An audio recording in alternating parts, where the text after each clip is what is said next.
Lenora. Lenora is different from others. Years of perfect stitching experience. Lenora linen, cotton cloth and stitching. Pandikad Road, Vandoor. നിലമ്പൂരിന്റെ സ്വന്തം ബിച്ചാവ കരകൗശല നിർമ്മാണത്തിലൂടെ രാജ്യാന്തര പ്രശസ്തിയിലേക്ക്.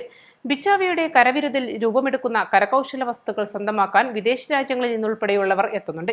പ്രധാനമന്ത്രി നരേന്ദ്രമോദി, മുഖ്യമന്ത്രി Pinarayi Vijayan, Dubai രാജാവ് എന്നിവരുടെ ഓഫീസുകളിലും ഈ ഏറനാടൻ കലാകാരന്റെ കരകൗശല രൂപങ്ങൾ ഇടം പിടിച്ചു കഴിഞ്ഞു. ഈട്ടിത്തടിയിലും തേക്കുതടിയിലും യേശുക്രിസ്തുവിന്റെയും ശ്രീകൃഷ്ണന്റെയും ഗണപതിയുടെയും ജീവൻ തുടിക്കുന്ന കലാരൂപങ്ങൾ തീർത്ത് ശ്രദ്ധേയനായിരിക്കുകയാണ് മുഹമ്മദ് അലി എന്ന ബിച്ചാവ. ചാലിയാർ പഞ്ചായത്തിലെ നമ്പൂരിപ്പെട്ടി സ്വദേശിയായ മുഹമ്മദ് അലി എന്ന ബിച്ചാവയുടെ പേര് ഇന്ന് കടലും കടന്ന് വിദേശ രാജ്യങ്ങളിലേക്കും എത്തിക്കഴിഞ്ഞു. നമ്പൂരിപ്പൊട്ടിയിലെ ബിച്ചാവയുടെ കരകൗശല നിർമ്മാണ കേന്ദ്രത്തിലെത്തിയാൽ നമ്മെ വിസ്മയഭരിതമാക്കുന്ന കലാരൂപങ്ങളാവും കാത്തിരിക്കുന്നത്.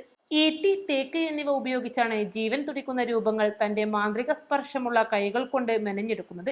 യേശു ക്രിസ്തുവിന്റെ കുരിശ്, മരണത്തെ ഓർമ്മിപ്പിക്കും രൂപം അതേപടി തടികളിലേക്ക് പകർത്തിയെടുത്തിരിക്കുകയാണ്. അന്ത്യ അത്താഴം, മുൾമുടി ധരിച്ച യേശു ക്രിസ്തു എന്നിവയെല്ലാം സംസ്ഥാനത്തിന്റെ വിവിധ ഭാഗങ്ങളിൽ നിന്നുള്ള ഓർഡറുകൾ പ്രകാരം തയ്യാറാക്കിക്കൊണ്ടിരിക്കുകയാണ്. കോട്ടയം ജില്ലയിലെ ഒരു പള്ളിയിൽ യേശുവിന്റെ അന്ത്യത്താഴ രംഗം ഈട്ടിയിലും നിലമ്പൂർ തേക്കിലുമായി നിർമ്മിക്കാൻ ഓർഡർ ലഭിച്ചതായും ബിച്ചാവ പറയുന്നു. കഴിഞ്ഞ ദിവസം ഇസ്രായേലിൽ നിന്നും ബിച്ചാവയ്ക്ക് ഒരു വിളിയെത്തി. യേശുദേവനും പടയാളികളും ശിഷ്യന്മാരുമുള്ള 400 വർഷം മുൻപത്തെ ഒരു ചുമർ ചിത്രം മാറ്റി അതിന്റെ തനിമ നിലനിർത്തി ബിച്ചാവയെ നിർമ്മിച്ചു നൽകണം. ഇതിനുള്ള തയ്യാറെടുപ്പിലാണ് ബിച്ചാവ. യേശു ക്രിസ്തുവിന്റെ രൂപങ്ങളുടെ നിർമ്മാണം പുരോഗമിക്കുമ്പോൾ തന്നെ ഓടക്കുഴൽ വായിക്കുന്ന ശ്രീകൃഷ്ണ ഭഗവാന്റെയും ഗണപതിയുടെയും ശില്പങ്ങളും പണിപ്പുരയിലുണ്ട്. ബിച്ചാവയുടെ കരകൗശലശാല മതസൗഹാർദ്ദത്തിന്റെ ഇടം കൂടിയായി മാറുകയാണ്. കഴിഞ്ഞ ദിവസമാണ് UAE-യിലെ ഫുട്ബോൾ ടൂർണമെന്റിനുള്ള ട്രോഫി ഡബിൾ ബോട്ടിൽ പന്തുൾപ്പെടെ നിർത്തി ട്രോഫി ബിച്ചാവയുടെ കരവിരുതിൽ പൂർത്തിയാക്കി അയച്ചു നൽകിയത്.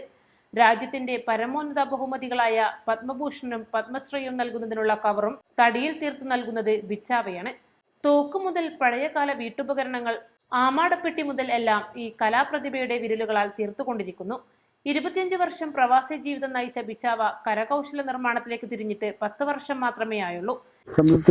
ഇപ്പോ വർക്കുണ്ട്, അറിയപ്പെട്ട് മറ്റത് നമ്മളെ ഇത് എവിടെ ചെയ്യണം, എവിടെ കൊടുക്കണം എന്നറിയാത്ത ഒരവസ്ഥയിലായിരുന്നു ആദ്യം.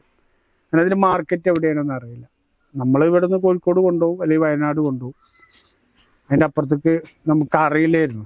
പിന്നെ അതറിഞ്ഞ് വന്ന് ഇപ്പോൾ നമുക്ക് ഗൾഫ് രാജ്യങ്ങൾക്ക് പുറത്തുനിന്ന് ഇപ്പോൾ ഒക്കെ ഓർഡറുകൾ വരുന്നുണ്ട്. ഇപ്പോൾ ദുബായിക്ക് ഇപ്പോൾ ഇതിൻ്റെ വലിയൊരു മൊമെൻ്റ് 2 ബൂട്ട് വെച്ചിട്ടുള്ളത് അവിടെ ഒരു ഇൻ്റർനാഷണൽ ക്ലബ്ബാണ്, വലിയ ക്ലബ്ബാണ്. ഗവൺമെൻറ്റിൻ്റെ എന്തോ അംഗീകാരമുള്ള ഇതൊരു ക്ലബ്ബാണ്. അതിൻ്റെ ഫൈനൽ ഇപ്പോൾ 28-ാം തീയതിയാണ്. അല്ല, ഇതല്ല, അതൊന്ന് ചെയ്ത് കൊണ്ടുപോയി. അത് ഡബിൾ ബൂട്ടായിട്ട് അതങ്ങനെ ചെയ്തു കൊടുത്ത അവർ ഭയങ്കര നല്ല അഭിപ്രായം പറഞ്ഞ്, നമ്മൾ പറഞ്ഞതിലേറെ നമുക്കൊരു പോക്കറ്റ് മണിയൊക്കെ അധികം തന്ന് അവർ തന്നെ ഇനി കുറേ ഓർഡറുകൾ അവർ വേറെ ഉണ്ടെന്ന് പറഞ്ഞിട്ടുണ്ട്. അപ്പോൾ പിന്നെ നമുക്ക് പ്രധാനപ്പെട്ട കുറേ ആളുകൾക്ക് കൊടുക്കാൻ പറ്റും. ടൈലർ എന്ന് പറഞ്ഞാൽ ചെറുപ്പം മുതലേ കുടുംബം മൊത്തം ഒരു ടൈലർമാരാണ്. അമ്മമാർ, ജ്യേഷ്ഠന്മാർ, അല്ലെ പിന്നെ ഉമ്മാക്കൊക്കെ അറിയാം ടൈലറിങ്. അപ്പോൾ ആ നിലക്ക് ടൈലറിങ്ങിൽ വന്ന് ഇത് ചെറുപ്പം മുതലേ എൻ്റെ ഒരു രീതിയിലാണെങ്കിലും ഞാൻ ചെയ്യുമെങ്കിലും വീട്ടിലിങ്ങനെ വെക്കുക എന്നല്ലാതെ അതിൻ്റെ ഒരു ബിസിനസ് എന്താണെന്ന് അറിയില്ലായിരുന്നു. പിന്നെ അങ്ങനെ ഗൾഫിൽ പോയി, 25 വർഷം ഗൾഫിലുണ്ടായി. എൻ്റെ ഇടയ്ക്കൊന്ന് നിർത്തിയൊന്ന് ഇവിടെ ഒരു കട, ഒരു ഷോപ്പ്, തുണി ഷോപ്പും ടൈലർ ഷോപ്പും എല്ലാം കൂടെ തുടങ്ങി. പിന്നെയും ഗൾഫിൽ പോയി. ഇപ്പോൾ ഇതിലേക്ക് ഇറങ്ങിയിട്ടിപ്പോൾ 9-10 വർഷം ആവുന്നു. നിലമ്പൂരിന്റെ തനത് തടികളായ തേക്കും ഈട്ടിയും ഉപയോഗിച്ച് ബിച്ചാവയെ തീർക്കുന്ന ഓരോ സൃഷ്ടിയും അതിമനോഹരങ്ങളാണ്. ഓരോ രൂപത്തിനും ഓരോ കഥകൾ പറയാനുണ്ട്. തടിയിൽ കൊത്തിയെടുക്കുന്ന രൂപങ്ങൾ മിനുസപ്പെടുത്തി മനോഹരമാക്കാൻ മണിക്കൂറുകളോളം സമയമെടുക്കും. നിലമ്പൂരിൽ നിന്നും കിട്ടുന്ന തടി കൊണ്ട് നിർമ്മിക്കുന്ന വസ്തുക്കൾക്ക് കൂടുതൽ ഈടുനിൽക്കുന്നതിനൊപ്പം മനോഹാരിതയും കൂടുതലാണ്. പ്രധാനമന്ത്രി നരേന്ദ്രമോദി ലക്ഷദ്വീപ് സന്ദർശിച്ചപ്പോഴാണ് ബിച്ചാവയുടെ കരകൗശല വസ്തു അദ്ദേഹത്തിന് നൽകിയത്. MT വാസുദേവൻ നായർ, ഗായിക KS ചിത്ര, സാഹിത്യകാരൻ M മുകുന്ദൻ, ഗാനരചയിതാവ് ഷിബു ചക്രവർത്തി ഇവർക്കെല്ലാം അവരുടെ ആവശ്യപ്രകാരം കലാരൂപങ്ങൾ നിർമ്മിച്ചു നൽകാൻ അവസരം ലഭിച്ചതും വലിയ ഭാഗ്യമായി കരുതുന്നുവെന്നും ബിച്ചാവ പറയുന്നു. നിലമ്പൂർ തേക്കിലും ഈട്ടിയിലും കലാരൂപങ്ങൾ മെനഞ്ഞെടുക്കുന്നതിനാൽ വലിയ തുക ഓരോ കലാരൂപങ്ങൾക്കുമാകും. ബിച്ചാവ തിരക്കിലാണ്. കലാരൂപങ്ങൾക്ക് മനസ്സർപ്പിച്ചുള്ള പണിയിലാണ്. East live, Nilambur.